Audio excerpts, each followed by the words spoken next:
14명의 희생자가 발생한 대전공장 화재와 관련해서 경찰과 소방당국은 화재 원인 규명에 속도를 내고 있습니다. 정부는 피해자 지원센터를 설치했고 대전시는 시청에 합동분향소를 마련하기로 했습니다.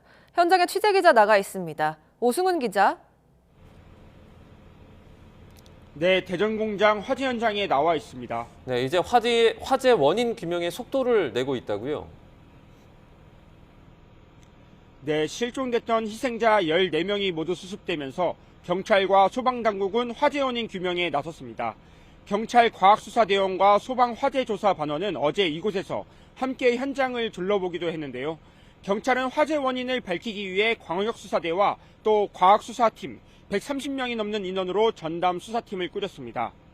일단 경찰은 동강건물 1층에서 불이 시작된 것으로 추정하고 있습니다. 아울러 가공공장에서 사용된 절삭류 찌든때가 연소 확대를 유도한 것으로 보고 있는데요. 처음 불이 난 원인으로는 기계 과열이나 전기적 요인, 화학물질 취급 부주의 등 모든 가능성을 열어놓은 상황입니다. 경찰은 구체적인 원인 파악을 위해 공장 외부를 촬영하는 CCTV 일부를 확보해 분석에 들어갔습니다. 또 소방과 국립과학수사원 등 관계기관과 합동감식도 진행할 예정입니다. 이와 함께 불법 중축 의혹도 수사가 진행될 예정입니다. 9명의 희생자가 발견된 체력단련실은 애초에 3층으로 알려진 공간이었는데 관계당국은 이곳이 2층의 복층 공간으로 허가받지 않은 곳으로 보인다고 설명했습니다. 검찰은 대전지검의 전담팀을 구성해 법리 검토를 시작했고 노동당국은 중대재해처벌법 적용 여부를 살펴보고 있습니다. 정부와 지자체가 피해자 회복 지원에도 나섰다고요? 네, 정부는 이곳에서 2km 남짓 떨어진 체육관에 중앙합동재난 피해자 지원센터를 설치했습니다. 피해자나 가족이 사고 뒷수습을 위해 민원을 접수하는 곳으로 긴급 구호나 또 의료 지원도 받을 수 있습니다. 특히 이곳에 22개 정부 부처와 기관을 한 군데에 모아 피해자들의 불편을 줄이도록 했습니다. 이와 함께 행정안전부는 중앙재난 심리회복 지원단 운영을 시작했습니다. 지원단은 대학 교수와 정신의학과 교수 등으로 구성됐고 대규모 재난 상황에서 피해자의 심리 회복을 돕는 역할을 맡습니다. 대전시의 경우 피해자 1명에 공무원 1명을 전담 배치해 필요한 부분을 지원하도록 했습니다. 또 오늘 아침 9시부터 대전시청 1층 로비에 합동 분향소가 마련될 예정인데요. 대전공장 화재 현장의 희생자들을 추모하기 위한 공간으로 시민들의 발길이 이어질 것으로 보입니다. 지금까지 대전공장 화재 현장에서 YTN 오승훈입니다. 대전공장 화재는 10시간 반 만에 불길이 모두 잡혔습니다. 그런데 건물 곳곳이 심하게 불에 탔고 힘없이 무너져 내리는 피해까지 났습니다. 처참한 화재 현장을 나현우 기자가 다녀왔습니다. 불이 난 공장 건물은 성한 곳을 찾아보기가 힘들 정도입니다. 건물 전체가 새까맣게 그을린 것은 물론이고 옥상에 주차된 차량까지 불에 타버렸습니다. 옥상 바닥이 내려앉아 주차된 차량이 기울어진 채 위태로워 보이기까지 합니다. 화재가 난 공장은 일부를 제외하고는 주저앉거나 아예 붕괴돼 버린 상황입니다. 잔해 사이에서 희뿌연 연기가 올라오자 소방대원이 물을 뿌려 진화에 나섭니다. 집게가 달린 중장비로 뜯어낸 잔해물은 얼마 지나지 않아 공터에 산더미처럼 쌓여나갑니다. 바로 옆에 있던 공장도 곳곳이 불에 타고 그을리는 피해를 봤습니다. 근데 저희 쪽으로 화재가 번져서 어제 야간에 저희가 제일 마지막으로 불이 꺼졌거든요. 그리고 1층 같은 경우는 완전 소실이 됐고 2층에 또 하염이 올라와서 소실이 어마어마할 것 같습니다.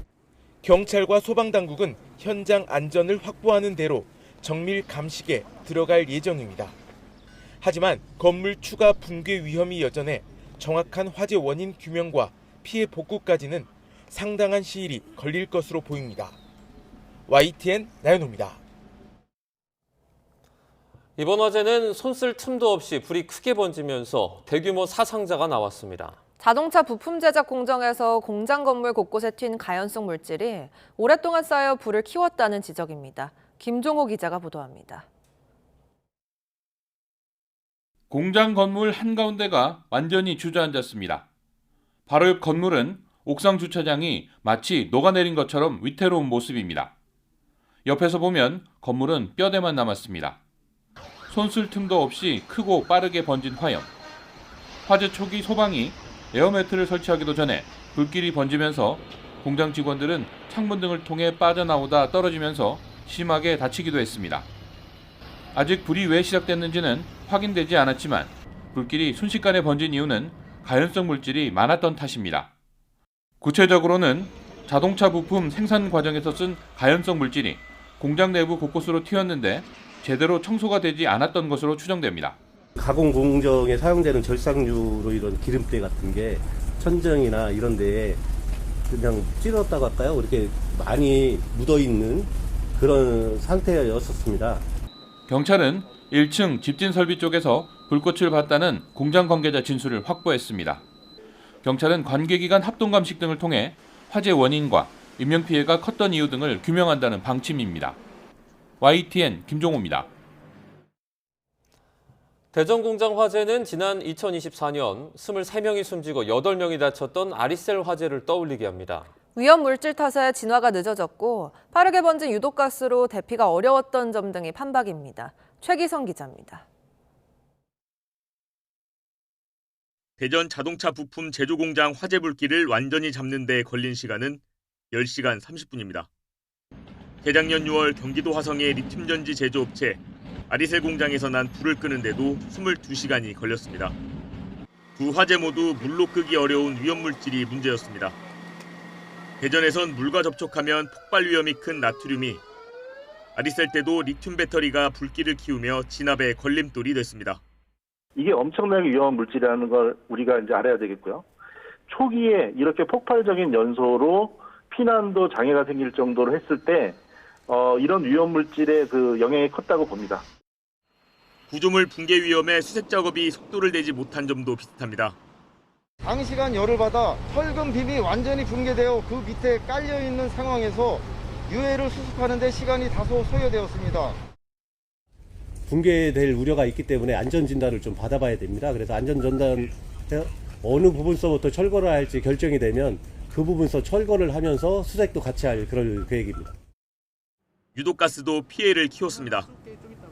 아리셀에선 발화 42초 만에 작업장 전체가 연기로 뒤덮이며 탈출로가 막혔고 대전에서도 급격히 번진 불길과 유독가스에 창문 밖으로 뛰어내린 사람이 나올 만큼 대피가 어려웠습니다. 23명 사망자를 낸 아리셀 화재 이후 2년이 지났지만 산업 현장의 구조적 문제는 되풀이되고 있습니다. YTN 최기성입니다. 이번에 대형 화재가 발생한 곳은 국내외 완성차 업체에 내연기관용 엔진 밸브를 만들어 판매하는 곳입니다. 공정에 사용되는 위험물, 즉 금속 나트륨이 참사를 키운 요인으로 지목된 가운데 화재 대응 매뉴얼이나 안전 확보 노력 등이 적절했는지 들여다봐야 합니다. 차유정 기자입니다. 대전 대덕구에 있는 안전공업. 자동차나 선박 등 내연기관용 엔진 밸브를 제조해 판매하는 업체입니다. 지난 1953년에 설립됐으며 직원 수 360여 명에 재작년 매출 1,351억 원을 기록한 중견기업입니다. 현대차 그룹의 주요 협력업체 가운데 한 곳으로 해외 완성차 시장에도 부품을 공급하고 있습니다. 지난해에는 국내 최초로 하이브리드 차량용 중공 밸브를 국산화해 1,000억 원어치 넘게 수출한 것으로 전해졌습니다. 이 중공 밸브 제조에 쓰이는 재료가 이번 화재 때 진압을 어렵게 만든 요인으로 지목된 금속 나트륨입니다. 폭발성이 강해 위험 물질로 분류됩니다. 이번 화재가 금속 나트륨 폭발로 인한 것인지는 정확히 밝혀지지 않았지만 위험 물질 관리 체계가 부실하지 않았는지, 화재 대응 매뉴얼과 설비 기준이 적절했는지 여부가 향후 조사의 핵심이 될 전망입니다. 위험물 나트륨 같은 경우, 나트륨만 제가 말씀드린 거예요. 위험물 나트륨은 저장 창고의 바닥 면적을 1,000제곱미터 이상 확보를 해야 된다. 이런 규정들이 다 지켜져 있는지 이런 것도 좀 들여다봐야 될 것 같고요. 이와 함께 인명피해가 컸던 점과 관련해 유사시 대피로가 충분히 확보돼 있었는지도 확인해 봐야 합니다. 아직 정밀 감식조차 시작되지 않은 만큼 과실 여부를 단정하기 어려운 상황이지만 구조적인 취약성이 피해를 키운 변수는 아니었는지 들여다봐야 할 대목입니다. YTN 차유정입니다. 이재명 대통령이 대전의 공장 화재 현장을 방문해 피해 상황 등을 점검했습니다. 희생자 유족들도 만나 위로의 뜻을 전하고 지원을 약속했습니다. 강진원 기자의 보도입니다. 갑작스러운 화마에 폭삭 주저앉은 공장 건물 주변을 이재명 대통령이 둘러봅니다. 화재 진압에 이어 수습에 나선 소방대원들을 일일이 격려합니다. 특히 추가 피해가 발생하지 않도록 신경 써달라고 당부합니다. 1차 사고 안 나게 이걸 잘 챙겨주고 불편했습니다. 불이 난 당일 가용 장비와 인력을 총동원하라고 지시한 이 대통령이 하루 만에 현장을 찾았습니다. 피해 상황과 구조 활동 등을 직접 점검하기 위해서입니다. 실종자 수색은 계속하고 있는 거예요? 그렇습니다. 이 대통령은 희생자 유가족들도 만나 위로의 뜻을 전하고 의견을 경청했습니다. 유족들은 자세한 사고 경위 설명과 신원 확인 시간 단축, 대전시청 내 분향소 마련 등을 요청한 거로 전해졌습니다. 이 대통령은 유족에게 사고 원인 등을 정례적으로 브리핑하라고 곧바로 지시했습니다. 또 경찰과 고용노동부가 합동으로 운영하는 정부 조사단에 보안 사항을 유지하는 선에서 유족 한두 명도 임석하도록 했습니다. 화재 원인의 윤곽이 드러나면 재발 방지 대책도 본격적으로 논의할 거로 보입니다. YTN 강준원입니다. 여야 대표도 대형 인명피해가 발생한 화재 현장을 찾았습니다. 사고 수습을 위해 국회 차원에서 지원을 아끼지 않겠다고 약속했는데요. 들어보시죠. 재난 안전사고 없는 그런 안전한 나라를 우리가 계속 말해왔는데 이런 일이 또 발생해서 집권 여당의 대표로서 죄송하고 필요한 모든 것을 신속하게 필요하다면 지원하고 그렇게 하겠습니다. 우선 정부 차원에서 할 수 있는 모든 조치를 최대한 신속하게 해 주시기 바랍니다. 돌아가서 국회에서 지원할 수 있는 모든 것을 다 할 수 있도록 신속하게 논의를 시작하겠습니다.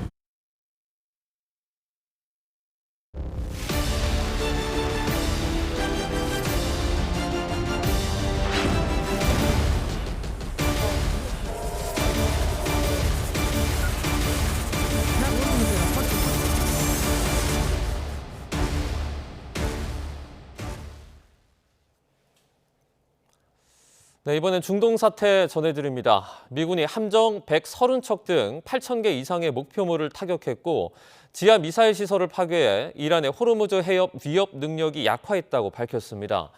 이런 가운데 트럼프 대통령은 공격 수위를 낮추겠다고 선언한 반면 이스라엘 정부는 높이겠다고 강조하며 엇박자를 내고 있습니다.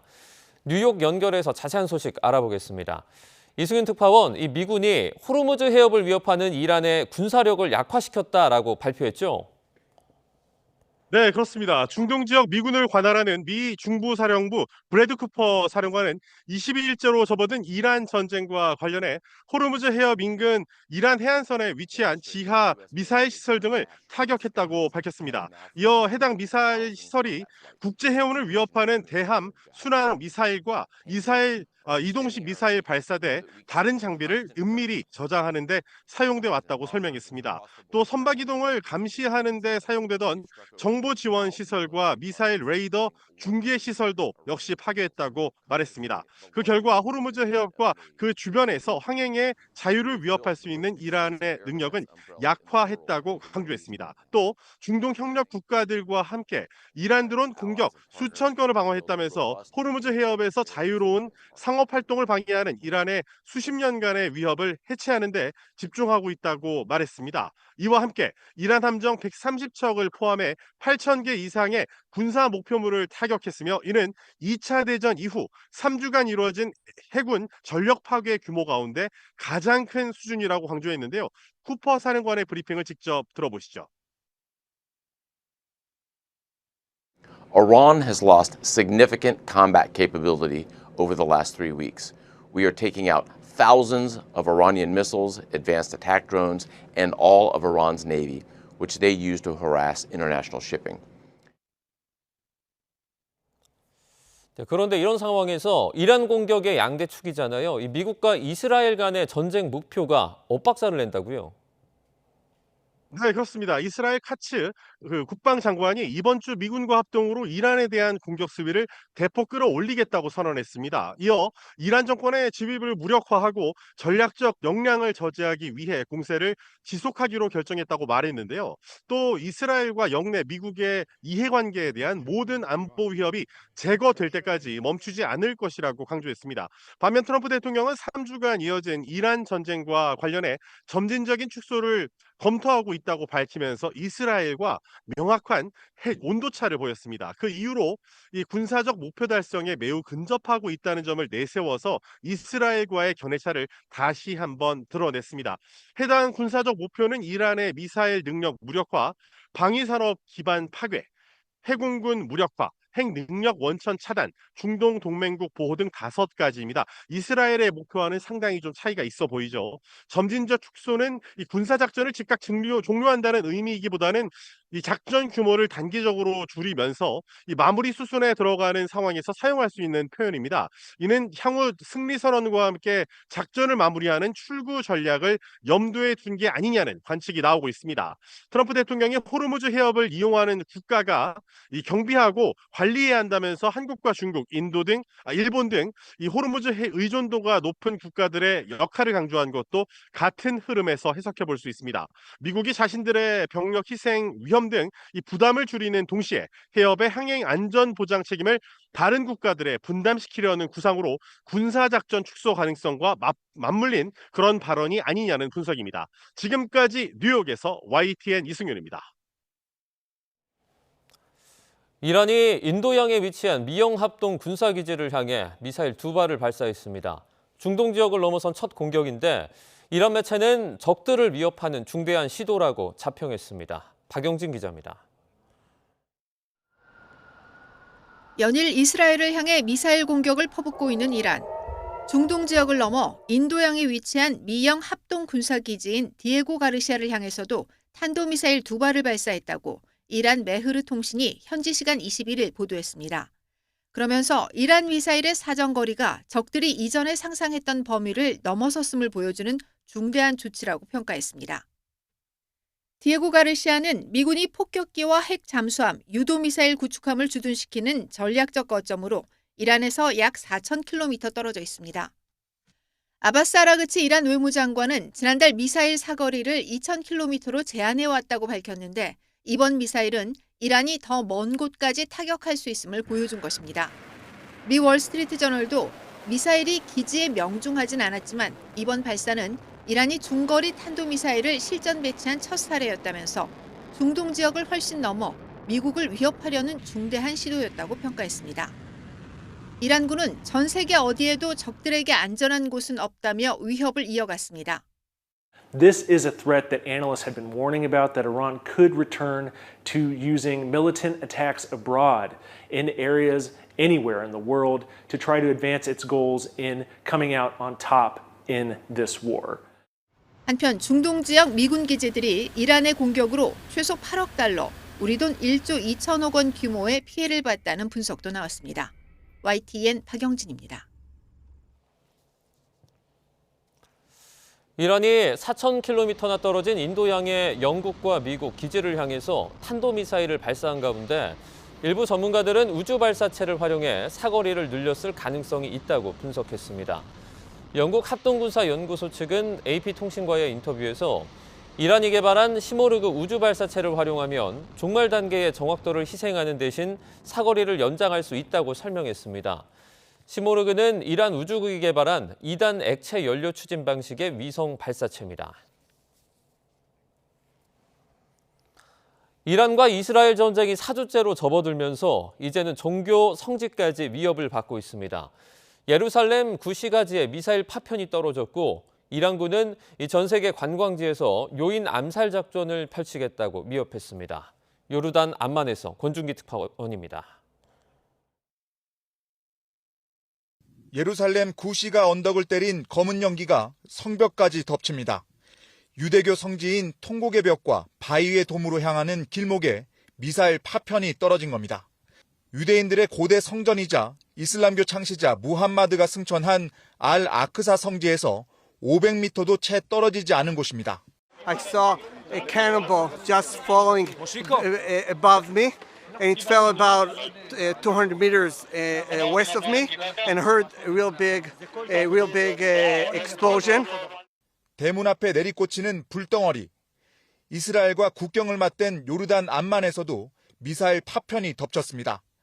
꼬리 날개가 선명한 4, 5m 크기의 금속 동체는 땅에 떨어진 뒤에도 화염에 휩싸여 타올랐습니다. The windows shake. I thought that our house would fall. It was very strong. And you know, you don't expect that they fall here in the neighborhood. 이곳이 미사일 파편이 떨어진 장소입니다. 지금은 파편을 모두 치웠지만 이렇게 쇠로 된 벽면이 뚫린 흔적이 그대로 남아 있습니다. 이스라엘과 주변국으로 미사일과 드론을 계속해서 날리고 있는 이란군은 미국과 이스라엘 주요 인사들을 추적해 제거하겠다고 위협했습니다. 특히 전 세계 관광지를 가리지 않고 암살 작전을 펼치겠다며 어느 곳도 안전하지 않을 거라고 경고했습니다. سردار شکارچی گفت از این پس بر اساس اطلاعاتی که از شما در اختیار ماست گردشگاه‌ها، تفرجگاه‌ها و مراکز سیاحتی و تفریحی در جهان نیز برای شما امنیت نخواهد داشت. 이란의 새해 명절을 맞아 신년사를 낸 새 최고 지도자 모주타바는 올해 적들에게 굴욕을 안기겠다며 국민에게 단결을 호소했습니다. 요르단 암만에서 YTN 권중기입니다. 이슬람 최대 명절 이드 알피트르가 연휴 사흘째를 지나고 있습니다. 하지만 중동 곳곳에는 축제 분위기 대신 전쟁의 그늘이 드리워진 모습입니다. 오만 무스카트에서 김혜린 특파원입니다. 비 내리는 레바논 베이루트 거리에 피란민 텐트들이 늘어섰습니다. 이슬람 최대 명절 이드 알피트르가 사흘째 이어지고 있지만 거리에서 맞이하는 명절은 예전과는 사뭇 다릅니다. 이란 전쟁이 터진 뒤 집을 잃은 레바논 피란민은 100만 명을 넘어선 것으로 추산됩니다. هيدا العيد أكيد بيختلف عن العيد اللي قبل. كان قبل ظروف بتختلف ببيت. أولادي كانوا تيابهم للعيد جداد. حياتهم أكيد مختلفة. وفي فرق كتير بين ما إنه نكون بالبيت ونكون بخيمة وعفوا بباص. في فرق ما نكون مجهزين لنروح على مدينة الألعاب. 주변의 죽음과 비극을 지켜봐야 하는 이들에게 명절은 더 큰 고통으로 다가옵니다. ما في واحد يقول لي معيد وانسان مصاب ولد صغير ميت او مستشفى. يعني انت اذا بتنظر لهيك مناظر ما عادش بتذكر حالك انت مش عايش. راح عيد معنا راح كل شيء اسمه حياة حلوة. 이란의 공습이 이어지고 있는 사우디아라비아에서도 시민들이 모스크에 모여 평화를 빌었습니다. جانا والحمد لله دولتنا مستقرة وحافظة على شعبها وفي أمن وأمان واللهم زدنا من أمن وأمان. 명절을 맞아 아프가니스탄과의 교전을 중단한 파키스탄에선 전쟁을 멈춰야 한다는 목소리가 이어졌습니다. और दूसरी बात ये कि मैं ये कहना चाहूँगा कि जो इजराइल में और ईरान में जंग चल रही है जल्द अज जल्द जंगबंदी होनी चाहिए और एक अमन का पैगाम है ईद का दिन है खुशियों का दिन है दुनिया भर में खुशियों का और अमन का पैगाम जाना चाहिए. 슬픔은 미국 내 무슬림 공동체로도 번졌습니다. Today there's a vicious war as I speak. People are being bombed and killed. We are unfortunately living during times that are extremely sad and bring a tremendous amount of sorrow, trauma, and grief to our community, especially as we watch our ancestral homelands suffer tremendous loss and destruction. 닷새간의 긴 명절 연휴에도 불구하고 중동 전역에는 포성 속에 무거운 정적만 감돌고 있습니다. 오만 무스카트에서 YTN 김혜린입니다. 앞서 AI가 만든 만화로 미국의 이란 공습을 풍자했던 중국이 이번에는 무협 영화를 내놨습니다. 트럼프의 일방주의를 폭군에 비유하면서 중국의 군자식 외교 원칙론을 부각하고 있습니다. 베이징에서 강종규 특파원입니다. 황제 옷을 입은 흰머리 독수리 문파의 맹주가 자객을 보내 페르시아 고양이 부족장을 암살합니다. 서당에 무기를 잘못 날려 어린 고양이들이 죽고 협객들은 끝까지 싸워 복수하겠다고 다짐합니다. 고양이 부족이 바닷길을 막자 독수리 맹주는 무림이 등을 돌릴 거라고 계산했지만 빗나갑니다. 是不是已经在门外跪着，捧着金子求本盟主出兵护航了？盟主没来，一个人都没来。 중국 CCTV가 AI로 만든 5분 22초짜리 무협 영화로 이란 전쟁을 촉발한 미국을 풍자했습니다. 힘의 논리를 앞세운 트럼프를 폭군에 비유하며 중국식 강호의 도리를 가르칩니다. 天大地大，咱们找新的盟友，走新的道路。武之极致不在歌，而在止。 실제 중국은 이란 전쟁 국면에서 미국의 폭군 외교에 맞선 군자 외교를 부각하고 있습니다. 중동에 특사를 보내 중재에 나서고 호르무즈 파병 요청은 적반하장식 책임 전가라며 일축했습니다. 미군에 폭격당한 초등학교와 중동 4개국 난민을 위해서는 인도적 지원을 발표했습니다. 袭击学校、伤害儿童，更严重违背国际人道法，突破人类道德良知底线。 왕이 외교부장도 미국을 겨냥해 걸핏하면 무력을 행사하다가 인심을 얻지 못한다고 일갈했습니다. 실제 최근 여론조사에서 서방 4개국 시민들은 미국보다 중국이 더 낫다고 응답하기도 했습니다. 베이징에서 YTN 강정규입니다.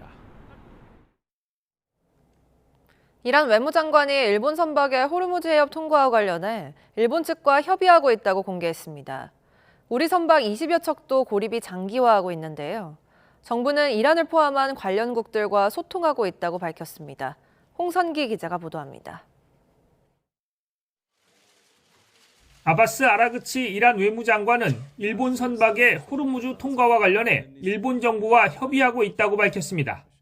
아라그치 장관은 일본 교도통신과의 인터뷰에서 자신들은 호르무즈 해협을 닫지 않았다는 기존 입장을 재확인했습니다. به روی کسانی که به کشور ما تجاوز ناجوانمردانه را انجام دادند و متحدینشون. 그러면서 적이 아닌 나라의 선박은 통과가 가능하다며 협의할 용의가 있다는 입장도 밝혔습니다. 이란은 앞서 중국과 인도 선박에 대해서도 호르무즈 통과를 허용하기도 했습니다. 호르무즈 해협 안쪽에는 우리 선박 20여 척도 선원 180여 명을 태운 채 발이 묶여 있습니다. 우리 정부는 이와 관련해 이란을 포함한 관련국들과 소통하고 있다는 원론적인 입장을 밝혔습니다. 그러나 구체적인 협의 내용이나 우리 선박 통과 가능성에 대해서는 직접적인 언급을 피하고 있습니다. 미국 말고 혹시 이란과도 외교 채널이나 뭐 정보 라인 이런 거 통해서 지금 뭐 교류나 뭐 교섭하고 있는 게 혹시 있을까요? 관련 언급은 삼가고자 하고 정부는 이 현 중동 상황에 조기 안정을 위한 필요한 외교적인 소통과 그렇게 노력을 지속하고 있다는 그런 말씀으로. 우리 정부는 영국과 독일 등 유럽 국가들이 주도한 호르무즈 봉쇄 규탄 공동성명에 뒤늦게 이름을 올리기도 했습니다. 7개 나라로 시작한 성명 동참 국가가 20곳을 넘어선 가운데 실질적인 통행 허가로 이어질 수 있을지 주목됩니다. YTN 홍선기입니다. 중동 사태가 장기화하면서 원유 수송길이 막히는 비상 상황이 이어지고 있습니다. 중동에서 오는 유조선 운항이 급감하면서 당장 다음 달을 어떻게 버틸지 수급대란 우려가 커지고 있습니다. 손효정 기자의 보도입니다. 지난 20일 입항한 이글 벨로호를 마지막으로 호르무즈 해협을 거쳐 들어오는 유조선 운항은 사실상 끊겼습니다. 일부 선박이 대체 항로를 통해 중동산 원유를 실어 나르고 있지만 평소 물량과 비교하면 턱없이 부족한 수준입니다. 정유사들은 국내 수입의 70%를 차지하는 중동산 원유 공백을 메우기 위해 아프리카나 미주 지역으로 눈을 돌리고 있지만 장기 계약 물량보다 가격이 비싸고 운송 거리까지 늘어나면서 비용 부담이 커질 것으로 보입니다. 당장 계약을 맺더라도 운송에만 20일 이상 걸리는 만큼 신규 물량은 5월에야 국내에 들어올 전망입니다. 예상개월 전에 이미 계약돼 있는 물량이고 지금 계약한다 하더라도 빨라지 5월 달에나. 결국 4월 한 달은 기존 재고를 소진하며 버틸 수밖에 없는 상황. 하지만 가장 최근 공개된 원유 재고는 많아야 2주 남짓 사용할 수 있는 물량입니다. 정부는 아랍에미리트에서 원유 2,400만 배럴을 확보했지만 군사적 긴장 속에 실제 도입 시점은 불확실합니다. 비축유 방출 역시 시기와 규모를 두고 신중하게 고민하고 있습니다. 비축유는 말 그대로 정말 비상 상황에서 쓰기 위해서 남겨놓은 것이니까 저희들이 할 수 있는 모든 수급 대책을 한 다음에 그 다음에 필요로 할 때 정유사들의 요구에 러시아산 원유 도입도 고려하고 있지만 물량 자체가 적어 실효성은 미지수입니다. 공급이 줄어들자 정부는 차량 오부제와 같은 고강도 수요 억제책도 검토하고 있습니다. 다만 석유 최고 가격제로 가격을 인위적으로 낮춰 수요가 충분히 줄지 않은 상황에서 정책 간 엇박자 우려도 나옵니다. 가격을 시장에 의해서 결정이 되게 하는 것이 그래도 국내 석유 제품에 대한 소비를 줄여서 원유 재고가 급격히 소진되고 이러는 것을 오히려 막는 합리적인 방법이거든요. 이란 사태가 길어지면서 다음 달 원유 보릿 고개가 현실화할 거란 우려가 커지고 있습니다. YTN 손유정입니다. 석유 최고가격제가 시행될 첫 주에 전국 주유소 기름값이 대폭 하락 전환했습니다.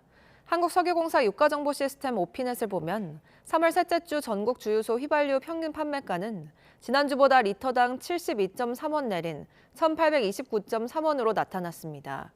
경유 평균 판매 가격은 전주 대비 96.5원 하락해 1,828원을 기록하며 큰 낙폭을 보였습니다.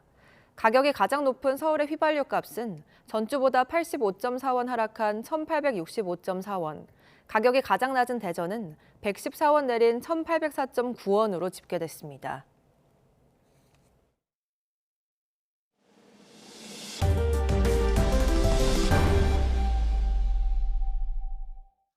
공소청 설치법에 이어서 중대범죄수사청 법안까지 국회 본회의를 통과하면서 검찰청 폐지 후속 입법이 일단락됐습니다. 더불어민주당은 곧바로 이른바 조작기소 국정조사 계획서까지 상정했는데 국민의힘은 이재명 방탄조사라며 또다시 필리버스터에 돌입했습니다. 부장원 기자입니다. 오는 10월 사라질 검찰청을 대신할 중대범죄수사청 설치법이 국회 문턱을 넘었습니다. 법무부가 아닌 행정안전부 장관 소속으로 검찰 수사 기능 가운데 6대 범죄 수사를 넘겨받는 게 주요 내용입니다. 국민의힘은 견제받지 않는 수사 괴물이 탄생했다며 필리버스터, 무제한 토론에 나섰지만 이 법은 검찰청 폐지 이후 검찰이 가졌던 수사권을 보다 정치 권력의 통제를 받는 공간으로 옮겨 넘는 법입니다. 다수 의석을 앞세운 민주당은 앞서 공소청 설치법 때 그랬듯 24시간 만에 필리버스터를 강제 종결하고 법안을 통과시켰습니다. 이로써 설립 78년 만에 검찰청을 완전히 폐지하는 내용의 후속 법안 입법이 일단락됐습니다. 더불어민주당은 무소불위 권력을 행사해온 정치검찰을 해체하고 민주적 통제 안에 들여온 역사적 순간이라고 평가했습니다. 이제 수사와 기소의 분리라는 원칙 아래 검찰 기득권을 해체하고 민주적 통제를 통해 권력 남용을 근본적으로 차단하겠습니다. 이어진 본회의에는 역시 민주당 주도로 채택한 윤석열 정부 검찰의 조작기소 의혹에 대한 국정조사 계획서가 상정됐습니다. 대장동과 위례신도시, 대북 송금 등 이재명 대통령과 직접 관련된 사건들이 조사 대상에 포함됐습니다. 국민의힘은 이재명 대통령 죄지우기이자 방탄용 국정조사라며 이번에도 필리버스터로 맞섰습니다. 다만 정부 여당의 정략적 선동과 일방적 공격을 국민께 알리겠다며 관련 국정조사 특별위원회에는 고심 끝에 참여하기로 했습니다. 잘못된 프레임의 국정조사에 불가피하게 참여할 수밖에 없는 그 상황을 저희도 안타깝게 생각합니다. 민주당은 다수 의석을 바탕으로 또다시 필리버스터를 강제 종료할 계획인 만큼 공소청 중수청법에 이어 검찰 조작기소 의혹 국정조사 계획서도 오늘 오후면 본회의를 통과할 전망입니다. YTN 부장원입니다. 특별사법경찰관에 대한 검사의 수사 지휘권을 삭제하는 공소청법 개정안이 국회의 문턱을 넘으면서 관련 우려도 커지고 있습니다. 관리 감독 공백이 부실 수사로 이어져 국민 피해로 돌아올 거란 비판이 나옵니다. 박광열 기자입니다. 배달음식 전문점 냉동고를 열자 쓰다 남은 생선머리, 직원이 먹다 남긴 식재료 등이 가득합니다. 먹거리 안전이나 의약품 관리, 환경오염 등 제한적인 분야의 수사권이 부여된 공무원. 특별사법경찰관의 활동 모습입니다. 2024년 기준 2만여 명의 전체 특사경 가운데 48%는 수사 경력 1년 미만, 2년 이상 장기 근속 비율도 35.3%에 불과했습니다. 부족한 수사 실무 경험을 고려해 검사의 지휘 감독이란 보안 장치를 뒀습니다. 최근 적발된 100억 원대 짝퉁 안경, 선글라스 사건이 대표적입니다. 유명 연예인이 착용해 화제가 된 상품 디자인을 그대로 베꼈는데 업체 대표에 대한 특사경의 첫 구속영장 청구는 혐의에 다툼이 있다는 사유로 받아들여지지 않았습니다. 그러자 검찰이 나섰습니다. 전체 매출에서 모방 상품 판매 비중과 짝퉁 판매 이후 매출 증가폭 등의 분석을 수사 지휘했고 내용을 보강한 구속영장 재청구로 신병 확보에 성공했습니다. 특사경 수사 단계에서 미처 파악하지 못했던 피해 금액도 더 밝혀냈습니다. 이번 지휘감독권 폐지에 법조계 전반에서 우려의 목소리가 줄을 잇는 이유입니다. 한 서울고검 검사는 검찰 내부망에 1, 2년에 한 번씩 자리를 옮기는 특사경 현실을 거론하며 공소시효를 넘기는 사건이 무더기로 발생할 수 있다고 염려를 전했습니다. 실제 현장에 가보면은 특사경이 있는 많은 기관의 그 장들도 검찰에는 지원이 필요하다. 협조 또는 지원 이런 정도라도 할 수 있는 근거를 남겨두는 게 어떤가.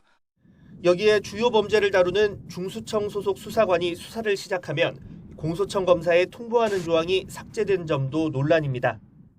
수사 개입 여지를 차단했다는 주장인데 수사를 일단 시작하고 대충 덮는 등 부실 처리되더라도 다른 기관이 알 수 없어 사법 통제가 불가능하다는 지적이 적지 않습니다. YTN 박광렬입니다. 이재명 대통령이 재점화한 촉법소년 연령 하향 문제에 대해서 정부가 공론화에 착수했습니다. 2000년대 들어서 사실상 매 정부마다 논의해왔지만 결국 매듭을 짓지 못했는데 이번에도 찬반 의견이 팽팽해 어떤 결론을 낼지 주목됩니다. 염혜원 기자입니다. 학교폭력, 딥페이크 범죄 등 학생들이 연루된 사건이 발생할 때면 꼭 따라붙는 것, 바로 촉법소년 논쟁입니다. 현재는 10세 이상, 14세 미만이면 촉법소년에 해당돼 최대 보호 처분까지만 내릴 수 있고 범죄 기록도 안 남습니다. 이재명 대통령은 촉법소년 상한 연령을 낮추자는 여론이 강하다며 다음 달 결론을 내리겠다고 밝혔습니다. 곧바로 관계부처와 민간 전문가가 모인 사회적 대화 협의체가 꾸려졌고 온라인으로 시민 100명이 참여하는 토론과 함께 투표도 진행할 계획입니다. 다만 아직까진 주무부처 간에도 온도차가 큽니다. 범죄 처벌과 관리의 무게를 싣는 법무부는 연령 하향에 찬성입니다. 근거는 범죄율. 형사 미성년자의 범죄 건수는 최근 5년 사이 80% 넘게 늘었고 강간, 추행과 같은 성폭력을 비롯해 방화와 절도, 폭력 모두 증가해 죄질도 나빠졌다는 겁니다. 14세 이상들이 약 15% 내외 각 연령대가 13세도 그와 비슷한 15%대의 비중을 차지하고 있고요. 다만 만 12세로 내려가면 약 5% 정도의 비중을 차지하고 있어서 반면 청소년 범죄 예방에 방점을 찍고 있는 성평등 가족부는 신중한 입장입니다. 아이 실패는 사회 실패라고는 이야기가 있습니다. 정말 우리 사회가 소년들에게 안전하고 행복한 사회라고 하는 비전을 보여줬는지, 먼저 우리가 최선을 다했는지. 국가인권위원회도 반대 입장을 냈고 직전 논의가 있었던 2022년 입법조사처는 소년원 송치가 가능한 현행 제재 수준은 가볍지 않다고 판단했습니다. 교육계는 학생들에게 바로잡을 기회를 빼앗을 수 있다는 점에서 엄벌주의에 대한 우려를 내비치고 있습니다. YTN 염혜원입니다. 서울 핵심지 공동주택 공시가격이 올해 크게 뛰면서 고가주택을 중심으로 보유세 부담이 커졌습니다. 다주택자뿐 아니라 고가의 1주택자까지 집을 팔아야 할지 고민이 깊어진 가운데 향후 정부의 보유세 강화 여부가 최대 화두가 될 것으로 보입니다. 정현우 기자입니다. 서울 서초구 부동산 앞에 급매 딱지가 여럿 붙어 있습니다. 양도소득세 중과 부과를 앞두고 다급해진 다주택자들 매물입니다. 굉장히 그 세금에 대해서는 민감하게 반응을 하고 있고요. 특히 이제 좀 소득이 없으시거나 좀 연세가 좀 계시는 분들은 특히 염려가 많고 언젠가 다시 오를 거라는 가격 방어력을 믿고 일단 팔지 않겠다는 집주인들도 적진 않습니다. 그게 올라간다고 한달 세금을 부담하겠지. 그것 때문에 매도를 하시겠다 이런 생각은 안 하시죠. 뭐 그렇다고 뭐 시세보다 막 저렴하게 막 무조건 던진다 이런 분위기는 아직까지는 안 느껴져요. 조금 더. 하지만 시장에선 서울 핵심지를 중심으로 당분간 급매물이 더 많이 풀릴 것으로 전망합니다. 지금도 서울에 나와 있는 아파트 매물은 6달 만에 가장 많은 수준으로 꾸준히 8만 건까지 늘어나는 추세를 보였습니다. 특히 공시가격 급등에 보유세가 치솟을 것으로 예측되면서 현금 동원력이 없어 세금에 민감한 고령층들이 조금씩 매도에 합류하는 분위기입니다. 이런 상황 속 아파트 시장 향방을 결정할 최대 변수는 정부라는 분석이 나옵니다. 정부는 일단 보유세 인상 가능성에 대해 공식적으로 선을 그었지만 부동산 보유세는 최후의 수단이 맞습니다. 가용한 정책 수단을 쓴 이후에 이것이 모두 다 불용하다 생각했을 때 쓰는 거의 최후의 수단이라고 생각하시면 보유세 부담을 가중할 수 있는 정책 변수가 줄줄이 있기 때문입니다. 공시가격에서 세금을 부과할 때 적용하는 비율인 공정시장 가액 비율이 아직 확정되지 않았는데 이는 시행령 개정만으로 높일 수 있습니다. 지방선거 이후인 오는 7월 세법 개정안을 통해 세율 자체를 손볼 수 있다는 관측도 나옵니다. 고가 1주택 대상 세율 인상까지 이뤄질 경우 매도 압력이 더욱 커질 거란 관측이 나오는 가운데 시장은 숨죽이며 정책 향방에 촉각을 곤두세우고 있습니다. YTN 정현우입니다. BTS가 단일 가수로는 처음으로 광화문에서 공연을 열고 60분간 무대를 성공적으로 마쳤습니다. 어제 저녁 8시 시작된 BTS 컴백 라이브 아리랑은 약 1시간 동안 진행됐습니다. BTS는 이번 앨범 신곡 8곳을 비롯해 기존 히트곡 다이너마이터 등 모두 12곡을 선보였습니다. 멤버들이 완전체로 무대에 선 건 2022년 10월 부산 콘서트 이후 약 3년 만입니다. 4년 만에 돌아온 그룹 방탄소년단 BTS의 라이브 공연에 대해 세계 주요 언론들이 한국적 뿌리와 음악적 도전을 담아냈다며 일제히 호평했습니다.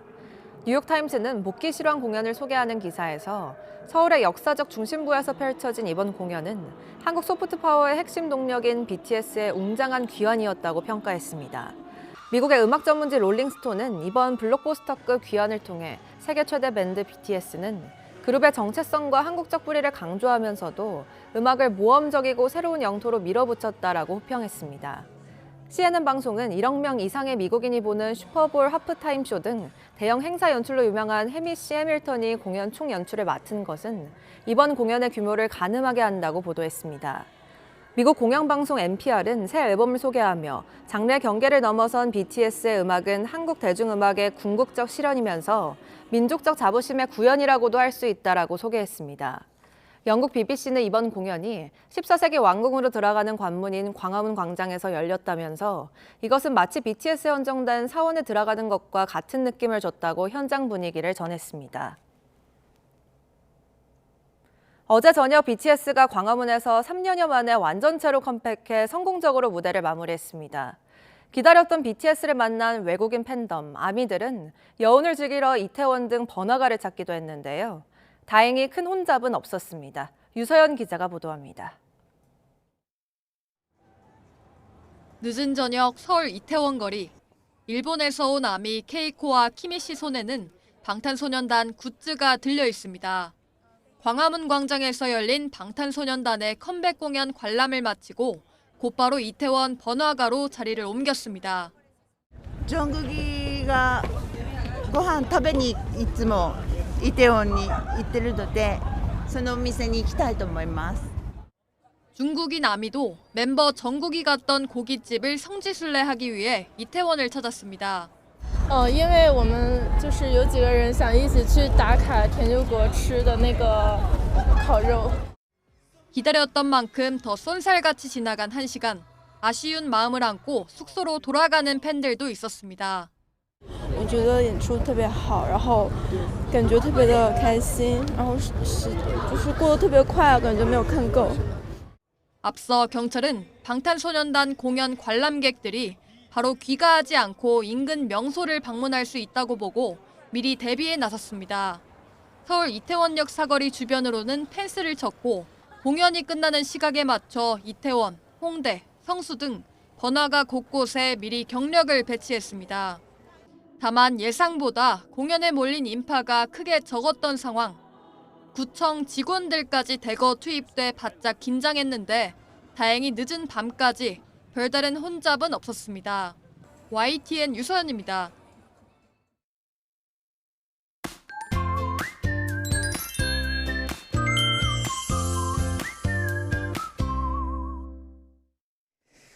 아침 저녁으로는 외투가 꼭 필요합니다. 현재 서울 기온은 5.7도로 어제보다 높은데요.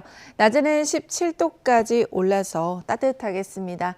일교차가 10도 이상 크게 벌어지니까 환절기 건강관리 잘 해주시길 바랍니다. 하지만 대기질이 아쉽습니다. 오늘 서울과 경기 남부, 충남, 전북은 종일 공기가 탁하겠고 경기 북부와 충북, 광주는 오전까지 나쁨 단계가 예상되고 있습니다. 강원 동해안에는 영남 그리고 영남 일부에는 건조주의보가 내려져 있습니다. 바람이 강해서 큰 불로 번질 수 있으니까요. 불조심해 주시길 바랍니다. 제주도는 오후부터 비가 조금 올 것으로 보입니다. 현재 기온 살펴보면 춘천이 1.5도, 안동이 2.5도고요. 낮에는 지금보다 기온이 크게 오릅니다. 춘천과 청주가 18도, 대전과 대구도 18도까지 오를 것으로 보입니다. 이번 주 내내 예년보다 따뜻한 봄 날씨가 이어질 전망입니다. 날씨였습니다. 뉴스타트 2부 마칩니다. 잠시 후 3부가 이어집니다. 시청해주신 여러분 고맙습니다.